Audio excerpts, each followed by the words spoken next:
Почитувани гледачи, добро вечер. Добре дојдовте во анализата на 24 вести. Чешката политичка есен во секој случај дојде, а тоа се гледа и по последните настани. Денес имавме и прилично бурен ден во поглед на сите тие политички случувања. Вечерва ќе зборуваме со двајца политички аналитичари, господата Исмет Рамадани и Сашо Клековски.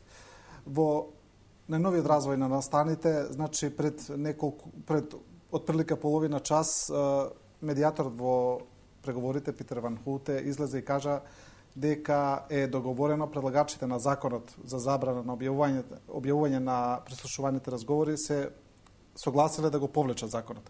Значи тоа е најново, дефинитивно, значи Тала Џафери и Крсто Муковски ќе го повлечат законот.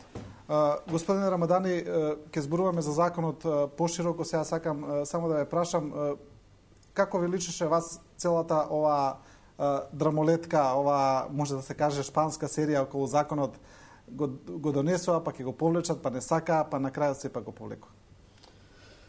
Знаете како, мислам дека како што се одвиваат овие преговори, нормално доаѓаат денови кога мислам дека владеачката гарнитура, односно владеачките партии веќе нивните потези ги прават и доста ирационално, односно како да се во некаков нокдаун, инаку со здрав разум и присебност не би се предложил таков закон.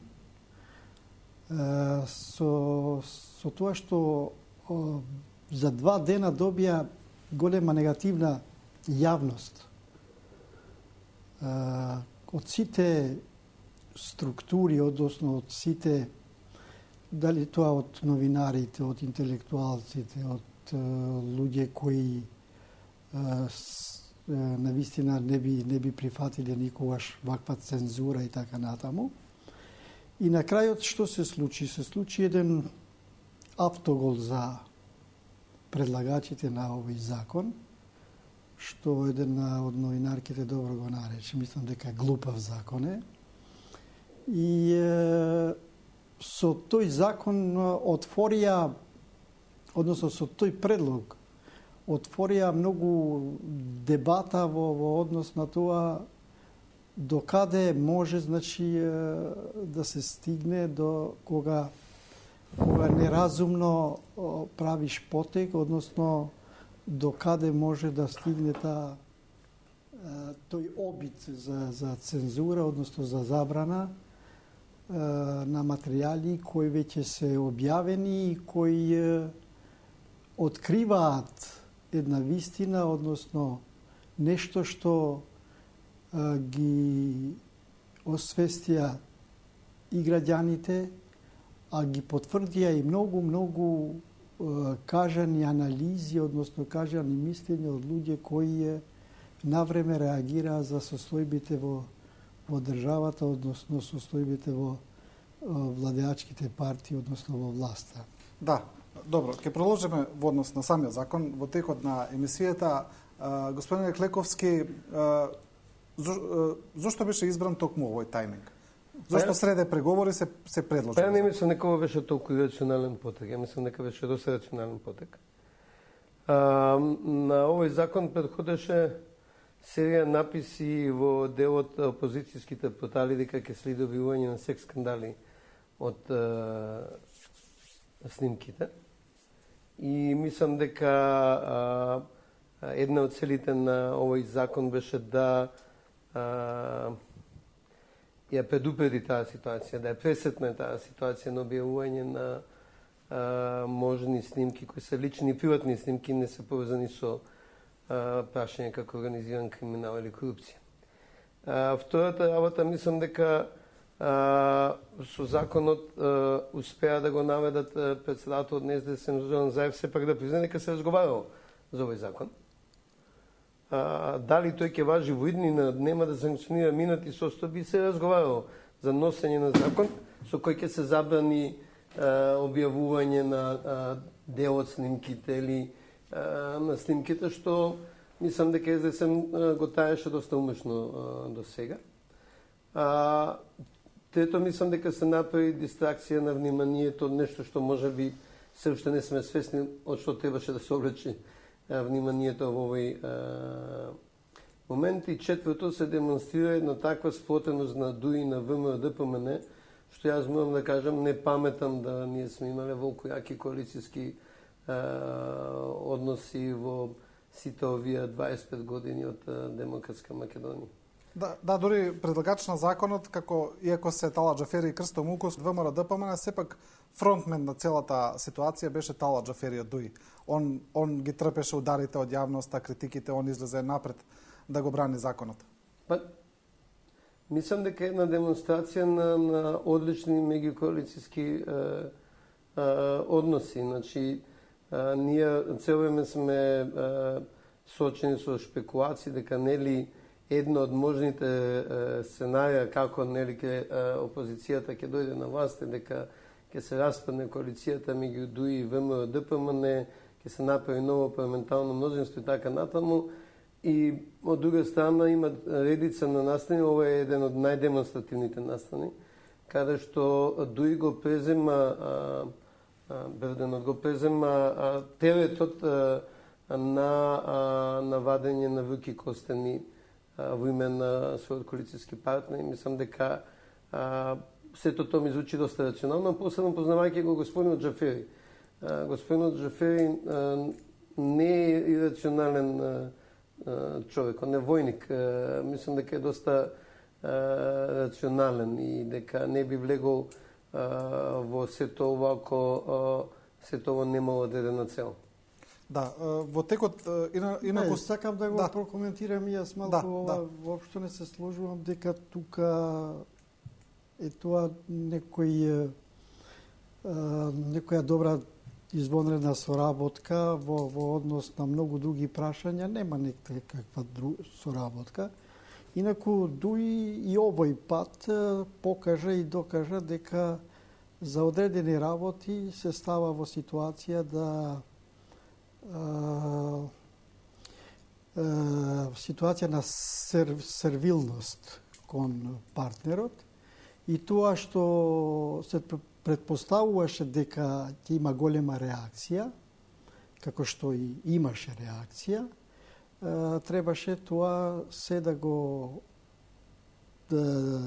брани, односно како фронтмен да биде Тала Џафери како представник на ДУИ и на крајот најверојатно кога те доведуваат во ситуација еве и странците како медиатори да се повлече такво нешто, односно таква содржина од закон, тоа значи веќе ти дека не си ја погодил работата, односно не си ја погодил ни времето, ни содржината на тоа што е барано преку тој закон. Меѓутоа, може би во целата ситуација ДУИ ВМРО ДПМН направи отстапка на нешто што може би не им беше толку важно. За вонатамошниот тек на преговорите да тврдат не, ова е резултат затоа што се засегнати засегнати се двете структури со објавувањето на овие материјали и нормално дека тука едни со други ќе направат се за да се сочува тоа што може да се сочува. Меѓутоа, таа страна законот е сосем ирационален. Ако Соединените американски држави не може да го спречат Сноуден да објавува тоа што го стекнал како материјали, мислам, илузорно е, мислам дека не се толку заблудени луѓето во ВМРО ДПМН и ДУИ, дека може да постигнат фактичка забрана. Тоа е несправедлив закон. И од таа страна, мислам, затоа рационално предлагат нешто несправедливо и прават отстапка на нешто што самите знаат дека несправедливо. Во секој момент можете да закупите веб страна во Косово, Албанија, во Србија, во било каде и да ги поставите сите снимки таму и да бидат достапни на таму, на YouTube, на било каде. Значи, кога зборуваме за нерационално, само значи во законот има одредба дури дека не смеа да се објавуваат тие во странство. Значи, иако Македонското собрание нема юрисдикција никако во странство, има и таква одредба. Значи, но има едно прашање. Значи, законот е прилично рестриктивен. Значи, тој е толку рестриктивен, тие казни се така драконски во него одредени, значи за објавување, за реобјавување. Затвор 4 години. Затвор 4 години за лице кој ги поседува материјалите. Иако материјалите беа поделени од страна на опозицијата на многу новинари, на многу луѓе кои биле преслушувани, значи тие ги имаат, значи по словото на тој закон и тие требаше да бидат казнати со 4 години. Прашањето ми е дека законот е направен толку рестриктивен што можеби има некоја теза произлегува токму од ова што го зборувате, дека можеби е направен навистина да предизвика една жестока реакција. Ја то го тврдам, дека требаше да довлече внимание од нешто кое ќе се открие понатаму. Значи, ние сега не можеме да ги видиме сите работи што ги гледаат творците на сите овие работи што се случуваат. Ќе стане појасно за некоја одредено време што е вистинската цел. Иако размислував за казните се така одмерени да се спречи пратеник да ги кажува на собраниска говорница, пошто ќе видат тешко кривично дело за кое може да се одземе имунитет. Иако, нели, ако се толку јаки власта, Заев ќе го приведеа на судот на кој не се појавуваше. Значи, далеко е здрав памет, дека ако некој пратеник ги цитира снимките на собраниска говорница, ќе се одлучат да пристапат кон овој закон. Мислам, ќе ги видиме, ќе стане појасно со една временска дистанца, кога преговорите по изборите, по медиумите, по другите поглавја ќе бидат завршени, ќе стане појасно зошто се случи ова во овој момент. Да, во текот инаку сега се водат преговори. Преговорите течат во однос на изборните закони за тоа како ќе се гласа. Значи, од она што се знае, договорот се уште не е постигнат. Меѓународните представници велат дека се оптимисти, дека наскоро ќе биде потпишан. Од она што излезе во јавноста, значи се предлага стопирање, укинување на гласањето на диаспората, се уште не се знае во каква форма, дали тоа ќе биде конечно, дали привремено решение и така натаму. Има некоја разлика во поглед на функционирањето на Државната изборна комисија, во поглед на регистрацијата на гласачи. Господин Рамадани, како ви личи сега, после договорот за специјален обвинител, веќе овој следен чекор? Мислите ли дека ќе има некаква суштинска промена? Добро, мислам дека тоа што веќе се најавува укинување на правото на глас, односно гласање во диаспората, не правото на глас, а тоа што тие може да гласат во Република Македонија. Дури може би некоја технологија може да овозможи и да гласат од таму, мислам, каде што живеат, каде што работат привремено. Затоа што покажа искуството, но праксата дека навистина немаше смисла да се бира таму пратеник од диаспората со 500-600 гласа. Тоа и кошташе многу, во суштина тие нивните представници доста ќутливи беа. Мислам дека нивните интереси ретко кога слушнавме нешто од нив на говорница дека беа прави нивни представници. Од друга страна, ВМРО ДПМН тие стартот на изборите со 3+, значи пратеници, го почнуваше и ги имаше како резервирани места пратеници, користејќи власта, амбасадите, луѓето, по 25-30 кои пред време таму дури агитира и така натаму. Еве, примерот само да го земеме во Европа, никаква реалност не беше да речеме пратеникот да биде од ВМРО ДПМН од изборната единица во Европската Унија, односно во Европа. Споредувајќи го структурата и национална на тие што работат и живеат во Европа. Но како и да е, тоа е добро, меѓутоа сепак треба да се најде начин и можност за да можат тие да гласат, да се определат за партија или за човек, односно за нивен представник, но тука во Република Македонија, а да гласат и од таму, затоа што денеска тоа е можно. Да, во своето избирачко Да. место. Второ, во однос на другиот, пошто имаме пакет на закони, цел нели? Од изборните листи, односно списоци, мислам дека тоа што се најавува е во ред, затоа што треба да се потврди тоа што е како изборен список и да се надополнува, да се коригира со активно одење, значи на терен, и тоа мислам дека ако се сака може да се направи. Едино што мене лично не ми се допаѓа што остануваат 6 изборни единици, моделот значи не се менува.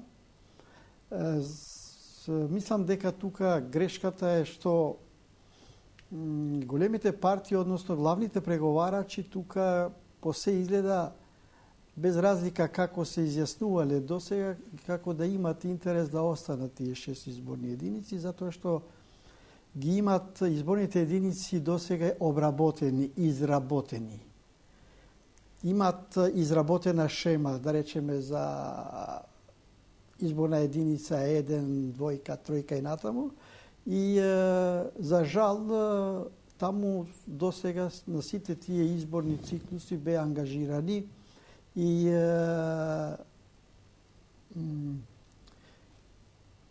криминалци кои беа добро уиграни за да крадат, за да употребат и сила и условувања за да може да се добие гласот. Така што да беше една изборна единица, прво ќе се растуреше таа шема, односно таа мрежа по изборни единици, и второ ќе се дадеше шанса на помалите партии и другите кои би учествувале на изборите да добиеме парламент по плурален во однос на нивните настапи и веројатно тоа што се слуша веќе нема да се оди со отворени листи. Не знам ако во меѓувреме нешто што и тоа ќе беше една добра шанса. Не, тоа да речеме, мислам дека воопшто не игра, да, отворените листи остануваат листите исти. Господин Клековски, за избирачкиот список мислам дека веќе е една флоскула која се употребува нон-стоп, треба да се прочисти, чисти со години, никако да се исчисти. Ви личи ли ова на вас? Како некаква надеж? Ја би се вратил еден чек оназад. Ја мислам дека преговорите за изборниот модел се на една крајно несериозен однос од главните политички партии во Македонија, една голема измама на демократската јавност во Македонија. Значи, сите партии лицитираа со големи идеи. Пред само 4-5 недели се кажува многу големи радикални промени на изборниот модел. За одеднаш да Советот за Европа или ОПСЕ или познавачите на изборното право како МОСТ или други познавачи ни соопштат дека големи измени на изборните модели не се прават најмалку една година пред изборите. Значи, големи изборни промени се прават 2 години, 3 години, година и пол пред изборите. Значи, овие политички партии биле свесни, веројатно има доволно експерти, Владимир Дарко Алексов, се некои од експертите што ги знам за избори, кои можеле да ги прашат кога измени може да напад на 6 месеци, на 8 месеци пред изборите. Значи, таму може да се дотерува постоечкиот изборен систем. Таму не може радикално да се смени ништо. Ниту активна регистрација, ниту една изборна единица, ништо не може да се промени. Значи, ќе имаме дотерување на избирачкиот список и веројатно најсуштинското ќе биде ова изместување на трговијата што прават големите политички партии во Државната изборна комисија. Јави се на друг, ти ќе гласа за мене за да го надгласам овој таму, ти ќе гласа со овој за оној и така натаму. За мене ова големо зачување. Значи, ние очекувавме дека ќе се прави нов изборен законник за изборите да бидат подемократски, а сега гледам дека прво големата четворка, како што нарекувам јас, ВМРО, ДПМНЕ, СДСМ, дуи ДП, ќе направат изборен законник кој ќе ги заштити нивните интереси. Значи, ќе оневозможи понатамошна плурализација на парламентот и ќе направи уште поголема концентрација, пошто се имам пречувство дека нови избори и ВМРО, ДПМН и СДСМ ќе пуштат многу коалицијски партнери низ вода и ќе настапат на изборите сам. Значи, и во тие тесно партиски интереси на голема четворка се следува на дали некој меѓу нив со овој изборен законник ќе стекне одредена предност или нема да стекне одредена предност. И председател на СДСМ тоа го кажа, не им давам на ВМРО 3-0 да ни водат одеднаш. Значи не е битно се тоа друго, туку дали со овој изборен законник ВМРО, ДПМН, СДСМ, дуи ДП ќе стекнат некаква предност меѓусебна. И тоа е за мене водење на реал политика, а не на измени на законникот за посуштински промени. За мене тоа малку разочарувачки, пошто јас, например, не бев свесен дека поголемите измени барат повеќе време и дека има и принцип на Советот на Европа колку тоа треба да помине време за да се направат овие поголеми измени, пошто ние развивме сите едно поголемо очекување. Значи мислите дека тоа било само едно замајување? Па не знам сега, па валја прашале, тие се политички партии, се сериозни институции, валја се распрашале, ние имаме и домашни експерти за тие прашања, тие се достапни тука се. Да, тоа што бара експертите и цивилното општество, скоро ништо нема да не поминува. Но што е... Значи се враќаме на изборниот список, каде што отпадна големата идеја за активна регистрација и ДИК како место на трговија, а не место на фер и демократски избори. Јас викам и до сега политичките партии има можност да го почистат изборниот список. Па јас сум сигурен дека ВМРО, ДПМН и СДСМ имаат попис направено, дека они од куќе до куќе знаат колку има колку гласачи има во која куќа и не само што знаат колку гласачи има во која куќа, туку и за... Добро, не е прашање можноста, туку волјата и намерите, нели? До сега ВМРО ДПМН ги имаше сите механизми во своите раце. Еве сега со оние измени кои се предвидени, да речеме со давањето на министер за внатрешни работи на опозицијата. Мислите ли дека тука постои поголема шанса, еве конкретно да се прочисти тој избирачки список? Ќе се затвои да дојде министерот? Или јас сум грешка? Не, проблемот е во спроведувањето на тоа што ќе може да се проверува, ќе може добро е, мислам, наместо Државната изборна комисија да побара податоци. Ако доаѓа до промена во Министерството за внатрешни работи. Надвотеренска контрола, значи овие избирачки списоци се базирани на евиденциите што ги имаат органите.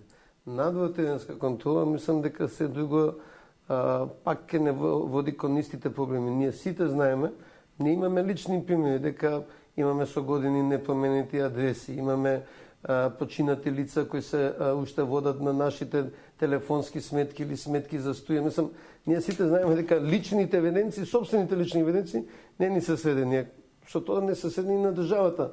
Единствен начин е да има вкрстување на податоците од повеќе извори, посериозно вкрстување, и контрола на терен и слепа контрола, меѓутоа и наменска контрола таму каде што податоците се чудни. Зборот ми беше во ова прашањето, ако дојде до промена на министер за внатрешни работи, и нормално дека се менуваат работите во тој однос што веројатно нема да ни се повтори изборен штаб во Министерството за внатрешни работи, тоа што го слушнавме, значи бившата министерка, тоа јавно и многу со задоволство го кажуваше дека еден спрат од Министерството за внатрешни работи били изборен штаб. И сега ако такво нешто не верувам дека може да се повтори, затоа што во спроведувањето на тоа што е закон и избори, еден од столбовите за да имаме фери демократски избори е Министерството за внатрешни работи, која треба да се грижи, значи во Република Македонија да имаме, не велам дека и другите институции, меѓутоа ако сме имале ситуација, значи каде што Министерството за внатрешни работи било ангажирано штапски да ги спроведува изборите, тогаш веќе имаме, не помагат ни добри закони, ни одличен пакет на закони, но се надевам дека такво нешто веќе нема да имат смелост да направат. Добро, еве еден од конкретните проблеми е до сега што, например, имаше по регистрирано 40-50 гласачни на иста адреса со лични карти кои биле издавани токму од Министерството за внатрешни работи. Тоа нема да се повтори. Значи, еве еден конкретен момент. Бомбите на господинот Заев отворија многу работи. И ги отворија очите и на граѓаните, и на добро, беше и вон бомбите, мислам. Не, мислам дека не во јавноста ние сите знаевме. Дури ние кои се правиме некакви аналитичари, сме кажале неколку пати, меѓутоа дали верувале или не верувале, знаеш, коментарите биле дали од лични амбиции, од држи страна и така натаму, меѓутоа од тоа што се објави сепак се обзнани нешто што, односно се потврди нешто што се кажуваше, мислам и по медиумите и во секојдневието. И сега мислам дека понекогаш луѓето, не знам дали намерно или не сака да размислуваат подлабоко. Ова што се објави преку овие материјали, така наречени бомби, ова не е важно само за моментот и за наредните избори.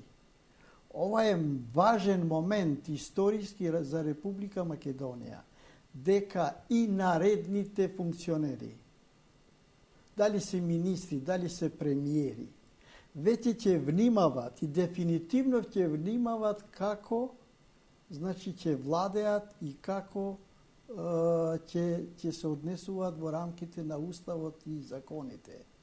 Затоа што дефинитивно треба да сватиме дека, а веројатно сватиле многумина од нив, дека не може ништо да се крие, не може да биде ништо тајно во овој електронски свет, во времето на интернет и така натаму. И понекогаш јас со пријатели се шегувам, викам, само Ивановски, овој министерот што беше за информатичко општество, не беше спомнат никаде, затоа што изгледа човекот имал добри познавања во однос на тоа што значи денеска интернетот, електрониката и техниката.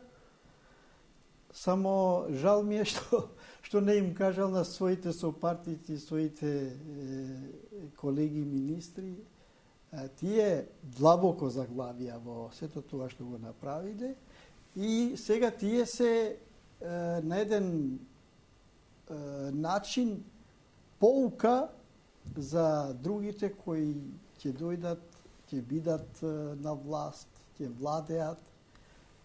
Добро да се замислат што ги очекува ако се бават со криминал, со корупција, газат законите, уставот. Да, господин Клековски. Го спомна случај со 40 огениста деца, мислам, од кисела вода, ако се сеќавам. Па имаше и во центар, имаше и во... Значи, во ситуација каде што имаме председател на ДИК, предложен од СДСМ, ние не разбравме дали овие 40 други... Во 2 мандата. Дали овие 40 други се единствени или постојат 2 пати? Дали се то... Дали Сашо Клековски во Кајпошете и Сашо Клековски во Кисело. Значи, не разбравме дали овие се двојници, дали се дупли лични карти или се единствени лични карти. Не разбравме дали тие луѓе излегле на гласање. А не разбравме затоа што немаше истрага. Значи, ние, како да не кеме завршница, мене ми изгледа како да не сакаме да научиме во основа. Гледам господинот Рамадан е голем оптимиста дека ќе научиме. Мене ми изгледа како да не сакаме да научиме. Како да сакаме да оставиме отворен простор за повторување. Сашо, ќе мораме да научиме. Затоа што оваа власт не донесе во ситуација каде што се изместија и институциите и органите на државата и направија се за да дојде на право место и во нормална ситуација, значи требаше да дојдат експерти, треба да Европска унија, САД со нивните представници и така натаму. Што тоа значи? Тоа значи необјавен протекторат во Република Македонија. Во последен момент ти се бира јавен специјален обвинител, во последен момент изборен законник, во последен момент, односно во последните денови, односно последните минути. Што тоа значи? Тоа значи дека на крајот ние добиваме на маса. Ние уствари само велиме се договараме. Односно се договара четирите лидери. Нема никаков договор. До последниот момент, чим нема договор, тоа значи дека некој на маса ти става начин, односно како треба да изгледа, дали е тоа закон, дали е тоа јавен обвинител специјален, дали е тоа утре министер за внатрешни работи и така натаму и така. Да, господин Рамадан, се извинувам, само кратко, мала дегресија за оваа теза која сега спомнавме, ќе продолжиме во текот на разговорот. Тоа е една од темите, онака мораме да направиме кратка пауза за реклами и веднаш се враќаме во студиото.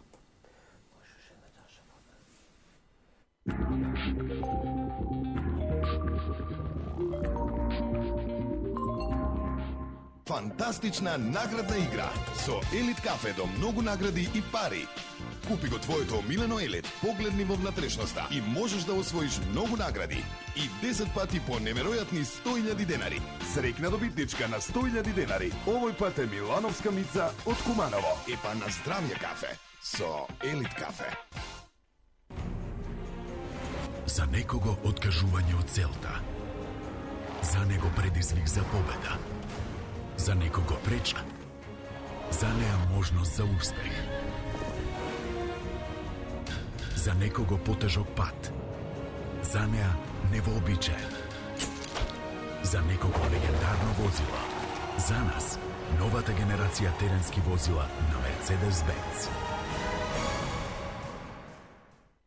Штеди секој викенд само во Тинекс од 9 до 12 октомври. Лимони 59 денари, јаболка 32 денара, салама полико од Цекин 85 денари, сремски кашкавал Ѓурџевиќ 269 денари, Стоби Флипс 3+1 подарок 30 денари, чоколадо Дорина 35 денари, Староградско пиво 1+1 подарок 49 денари, сет средство за садови Виолета 95 денари, детергент за алишта Бонукс 477 денари, вкупна заштеда 439 денари.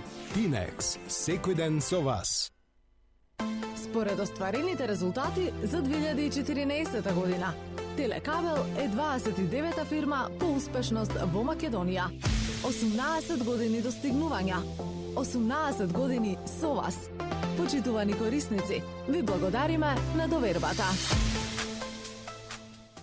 За да го зачувате моменталниот животен стандард и во пензионерските денови, за дополнителна пензија, мора да почнете да штедите веднаш. Направете пензиски план за вашата компанија и добите ослободување при плаќање на данок на добивка, персонален данок и при донеси од плата. Јавете се на телефонскиот број 15 500 или посетете некој од експозитурите на НЛБ Тутунска банка. НЛБ, нов пензиски фонд.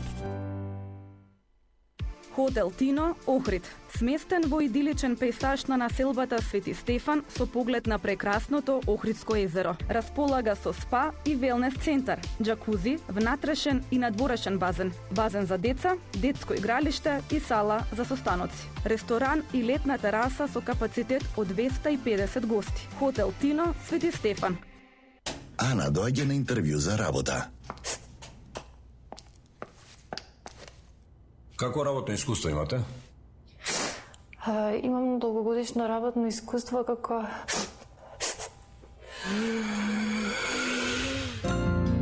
дозволувајте настинката да застане на патот на успехот.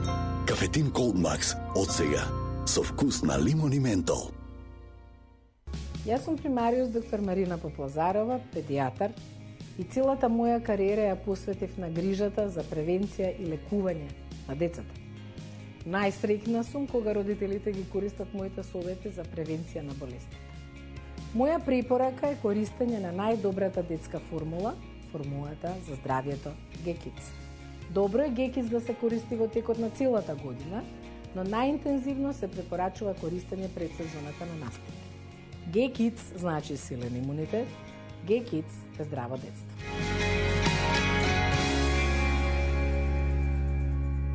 Струмка и јас. Шо да ти расправам? Струмка. Традиционално освежување. Јас сум актер во реклама за новиот современ Toyota Auris, во која сум затоа што во неја изгледам супер, затоа што се согласив да го носам овој детектор за лаги. И веруете, многу е удобен при возењето и економичен и лесен за управување. Значи, можам стварно да мислам, обично на филозофија, концерти, спорт, море на првата соседка Сандра. Многу е убава, просечна е. Брат, ова чудо осетливо. Акција Бујото Есенцијале, само во салонот на МТАС Футуро, кој на дизајнирано бујото за само 2199 евра. Во цената се вклучени медијапански фронтови по ваша желба, лакирани или пластифицирани, работна површина изработена од цврт композитен материјал со излиен садопер, чешма, фиолки и врати со меко затворање, вградлив фрижидер, замрзнувач, вградлива фурна, вградлива грејна плоча, искриен аспиратор Фабер. И тоа не е се. На секоја кујна добивате 2 години гаранција. Кај нас вашите пари имаат најголема вредност. Ве очекуваме во нашиот салон на улица Даме Груев број 3, зад Републичкото собрание во центарот на Скопје. Најдоброто од Македонија.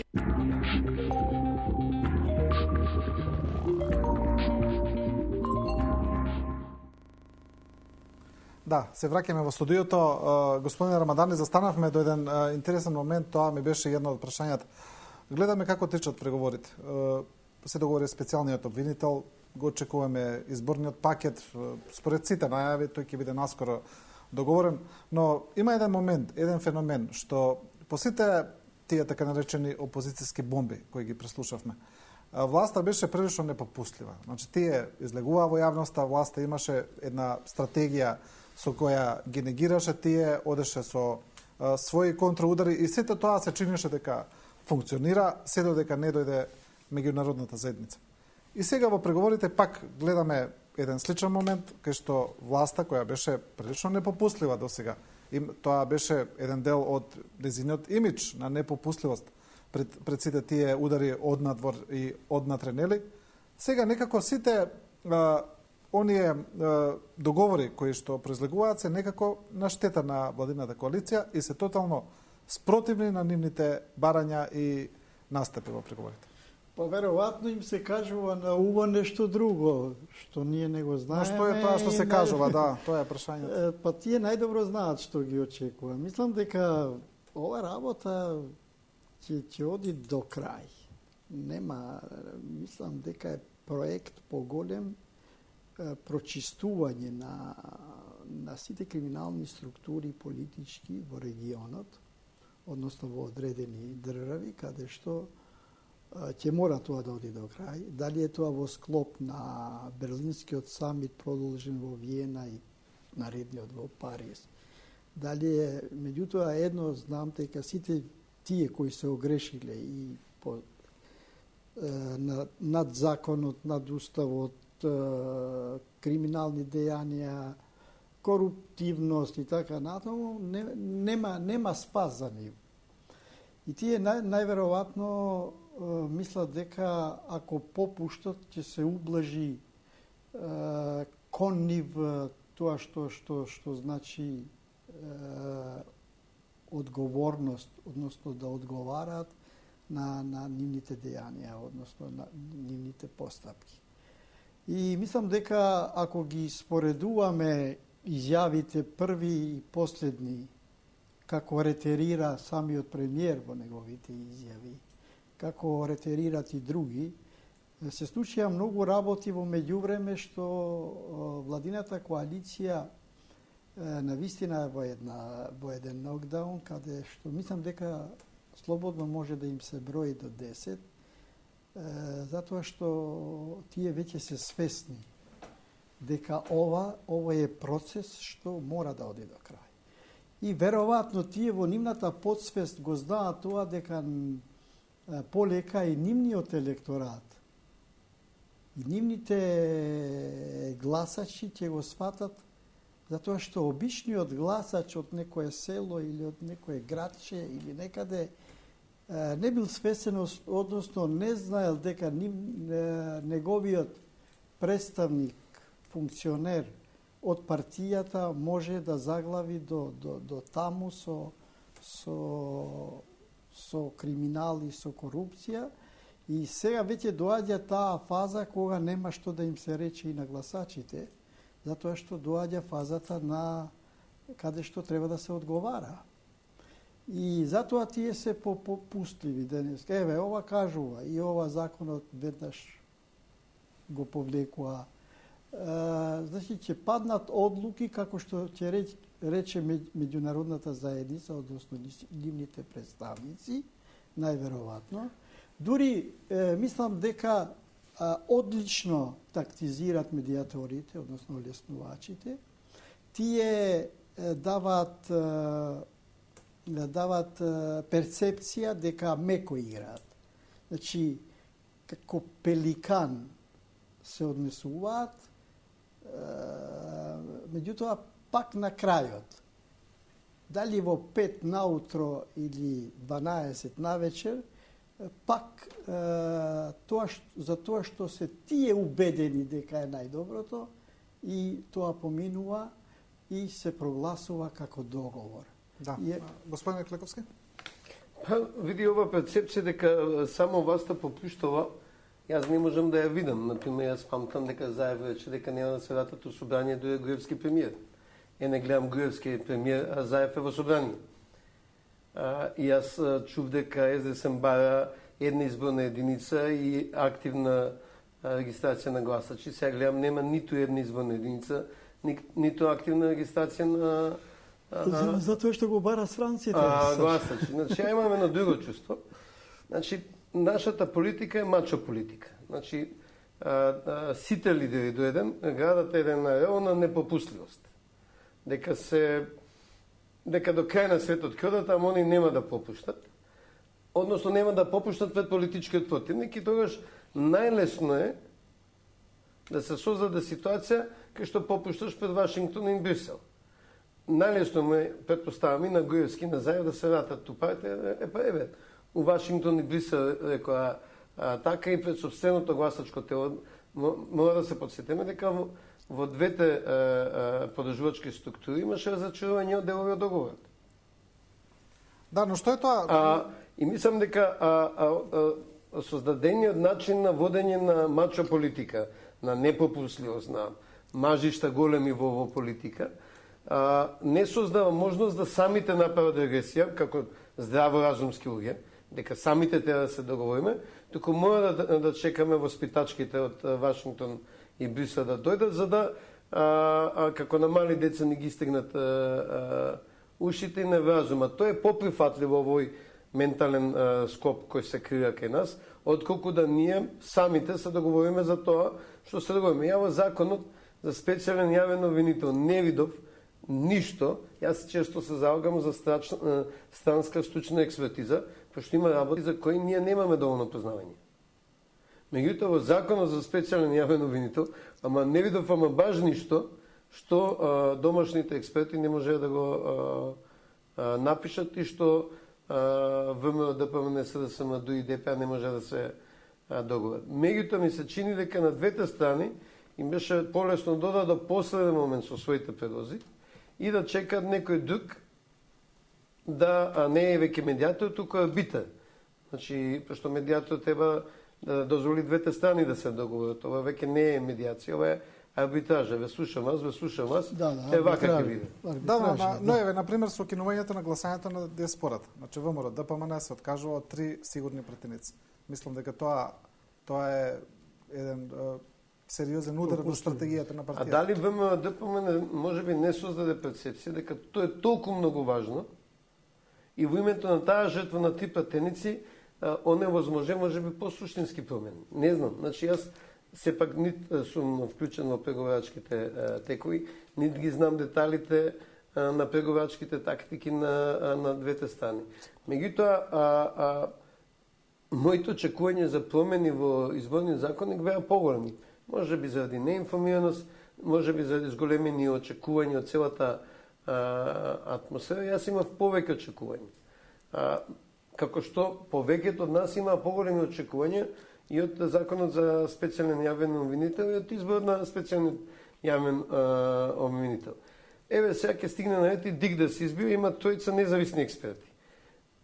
И сега сите за веќе си имаме создадени слики, пошто ние си создадавме слики, кој ќе биде специјалниот јавен обвинител. Нели некој безкомпромисен, некој профилиран во јавноста, и одеднаш добиваме анонимен специјален јавен обвинител кој никош во животот не водел толку тешки дела. Организиран криминал и корупција.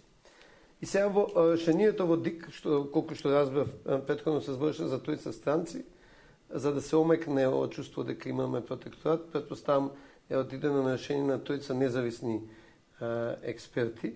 И како ВМРО, ДПМН и СДСМ се договараа до сега, мене се ме плаши што всушност ќе видиме во новиот состав на ДИК. Да не биде уште едно големо очекување и големо разочување. Ја не викам дека може би последни или 2 години нема нешто од сето ово да произлезе што ќе не помести понапред, меѓутоа ми се чини дека очекувањата беа малку повеќе, дека сега некои работи ќе се случат. Да. Добро, имаме само да кажам, уште 3-4 минути до крајот на емисијата, затоа ќе ме молам за по еден краток одговор за крајот во однос на оно што ќе се случува пред изборите. Господин Рамадани, гледам особено кај албанската опозиција, значи тука слободно ќе кажам, не ја вклучувам ДПА, бидејќи таа не се однесува карактеристично за опозициона партија. Значи за оние помали партии кои произлегува, значи господинот Села, партијата на Руфи Османи, ново формираната Беса, еве сега се формира и Унитети, се реформира и ПДП. Некако не гледам некаква кохезивна политика кај тие партии, нити некаква спремност за некој поорганизиран настап како еден силен опонент на тој. Знаете како, ако останува најверојатно овој модел со 6 изборни единици, пропорционалниот модел, мислам дека опозиционите албански партии, новоформираните кои се консолидираат и така натаму, најдобро е тие сите заедно. Прв пат после 25 години нека пробат. Јас смело ова го кажувам за да се отвори дебата понатаму. Може би најдобро би била една предизборна коалиција со опозиционите партии македонски, условно кажано, со Социјалдемократскиот сојуз и другите партии. И во другата страна, зошто не, чиме им е добар адут, добро им оди муабетот, нека продолжат дуи и ВМРО ДПМН со Никола Груевски, ако биде он председател на партијата понатаму на избори, и ДПА, па да имаме 2 големи коалиции, да речеме, и во однос етнички мешани и така натаму. И една опција која се бори против ова опција сегашна владеачка, која направи што направи, еве ни донесе ситуација ден и ноќ да се расправа за да се тоа што е изместено да дојде во тоа што е нормално. И 2 опции на избори, јас мислам дека тогаш не е многу важно зашто се 6 изборни единици како модел. И да видиме победничката опција која ќе биде. И многу е добро да се проба веднаш. Понекогаш се прашуваме зошто да нема коалиција предизборна, условно кажеме, со македонска опозициона или позициона или владеачка партија. Затоа што после изборите и така, веќе 25 години сме сведоци дека имаме ние коалициона влада со една или две албански партии. Да, добро. Кратко ве молам, да. Дуи жестоко против тоа се спротивстави, пошто ваше победникот е не победник од друга страна. Да. И тоа е дел од Мајскиот договор, доколку се сеќавам. Иако ВМРО инсистираше на идеолошка коалиција со ДП. Јас би се радувал, би аплодирал на моментот да имаме предизборни коалиции меѓу партии. По коезивна влада ќе имаме, по коезивно општество. Би имале идеолошка, не етнички јас.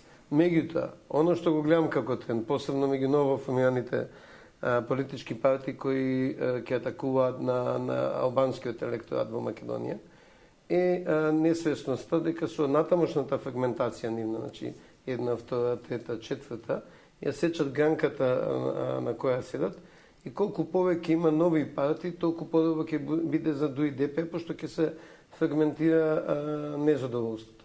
Доколку на другата страна нема таа свест дека мора да се оди на укрупнување, тешко ќе се спротивстават на оваа опција што е сега. Да, господин Клековски, господин Рамадани, ви благодарам за учеството во анализата на 24 вести. Почитувани гледачи, ова беше уште една анализа. Останете со програмата на 24 вести и утре во 21 часот гледајте ја Вин-Вин со Оливера Трајковска.